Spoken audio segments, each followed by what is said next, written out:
हनुमान के साथ छल। यह तो हम सभी जानते हैं कि रावण की मृत्यु के पश्चात श्री राम ने 11,000 वर्षों तक अयोध्या पर राज किया। उसके पश्चात उन्होंने निवारण लिया और अपनी लीला समाप्त की। लेकिन रामायण के कुछ संस्करणों में हमें एक और बड़ी ही रोचक कथा जानने को मिलती है। कथा के अनुसार श्री राम को राज करते हुए 11,000 वर्ष बीत गए थे। उनकी कृपा से महाबली हनुमान भी चिरंजीवी बन चुके थे और कल्प के अंत तक जीवित रहने वाले थे।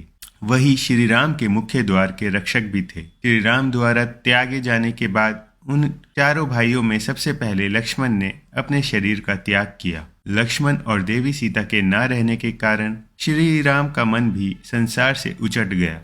इसी कारण उन्होंने अपनी लीला समाप्त करने का निर्णय लिया। मनुष्य रूप में थे तो मृत्यु को अंगीकार करना उनकी लीला का अंतिम चरण था। यही सोचकर उन्होंने यमराज को आमंत्रित किया। यमराज आए तो सही, किंतु जब उन्होंने द्वार पर पवन पुत्र को देखा तो सोच में पड़ गए कि अब श्री राम तक कैसे पहुंचा जाए। हनुमान किसी भी स्थिति में मृत्यु को अपने प्रभु तक पहुंचने नहीं दे सकते थे और उनसे युद्ध कर अंदर जाना किसी के वश की बात नहीं थी। यह बात यमराज ने श्री राम को बताई। जब श्री राम ने यह सुना तो उन्होंने हनुमान जी को बुलाकर बहुत समझाया कि जिसने भी जन्म लिया है उसकी मृत्यु आवश्यक है। अंततः अब वह हट छोड़े और उन्हें इस संसार का त्याग करने दे। किंतु बजरंग बली ने जब यह सुना कि उनके प्रभु अब इस मृत्यु लोक का त्याग करने वाले हैं, वह अत्यंत व्याकुल हो उठे। अब तक उन्हें पता चल ही चुका था कि यमराज द्वार से प्रवेश करना चाहते हैं, इसलिए वह और तत्परता से पहरा देने लगे। इससे श्री राम के निवारण में विलंब होने लगा। श्री राम ये जानते थे कि जब तक हनुमान द्वार पर है उनका निवारण लेना असंभव है। इसी कारण उन्होंने हनुमान को छल से अपनी माया से अवगत कराने का निश्चय किया। एक दिन जब हनुमान श्री राम के सक्षम थे, श्री राम ने जानबूझकर अपनी अंगूठी को भूमि के एक छिद्र में गिरा दिया। फिर उन्होंने हनुमान से कहा कि पवन पुत्र, यह अंगूठी मुझे सीता ने दी थी, इसलिए मुझे यह अत्यंत प्रिय है। अंततः आप यथाशीघ्र उसे ढूंढ कर ले आए। अपने प्रभु की आज्ञा पर हनुमान सूक्ष्म रूप धरकर उस छिद्र में घुस गए और अंगूठी खोजते हुए पाताल में नरकलोक तक पहुंच गए। वहां जब नागों ने उन्हें कुछ खोजते हुए देखा तो वह उन्हें नागराज वासुकी के पास ले गए। हनुमान ने वासुकी को प्रणाम किया और वहां आने का अपना प्रयोजन बताया। उनकी बात सुनकर वासुकी हंसने लगे और कहा, तो इस कल्प में श्री राम का अवतरण समाप्त हो ही गया। हनुमान को कुछ समझ में नहीं आया। तब वासुकी उन्हें पाताल के गर्भ में लेकर चले गए, जहां एक जैसी अंगूठियों का ढेर लगा हुआ था। उन्होंने हनुमान से कहा कि श्री राम की अंगूठी ढूंढ ले। हनुमान बड़े ही परेशान हो गए कि इस अंगूठियों के ढेर में वह असली अंगूठी कैसे ढूंढे। फिर उन्होंने पहली अंगूठी उठाई तो उसमें उन्हें श्री राम का चित्र दिखा। वह प्रसन्न हो गए और वापस जाने को मुड़े ही थे कि उनका ध्यान वहां पड़ी अन्य अंगूठियों पर पड़ा।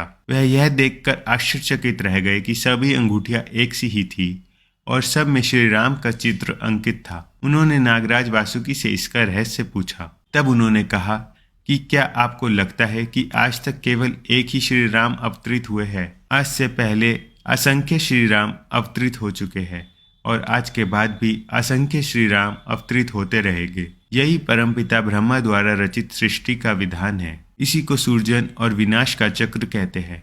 ब्रह्मा जी के आद्य दिन को एक कल्प कहा जाता है, जिसमें 1000 चतुर्युग होते हैं। प्रत्येक कल्प में उन्हीं सहस्त्र चतुर्युग के किसी त्रेता में श्री राम अवतरित होते हैं।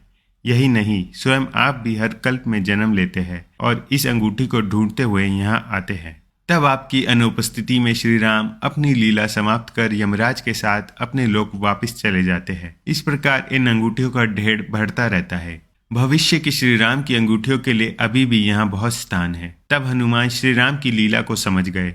उन्हें यह भी समझ आ गया कि भले ही वह नारायण का अवतार हो, यदि वह पृथ्वी पर अवतरित होते हैं तो उस रूप में उनकी मृत्यु होना भी अवश्य भावी है। यदि ईश्वर स्वयं अपने बनाए विधान का उल्लंघन करेंगे तो सृष्टि में अराजकता व्याप्त हो जाएगी। हनुमान के मन की व्यथा समाप्त हो गई और वह पुनः वापस धरती लोक पर आ गए। वहां आकर उन्हें पता चला कि श्री राम अपने दोनों भाइयों के साथ निवारण ले चुके हैं। साथ ही साथ जिन देवताओं के अंशों ने पृथ्वी पर अवतार लिया था वह भी पुनः अपने लोक लौट चुके थे। श्री राम के बिना हनुमान जी को वह पृथ्वी अच्छी नहीं लग रही थी, किंतु उन्हें यह समझ आ गया कि कदाचित इसी कारण श्री राम ने उन्हें कल्प के अंत तक जीवित रहने का वरदान दिया था, ताकि वह उनकी कथाओं का प्रचार प्रसार करते रहे।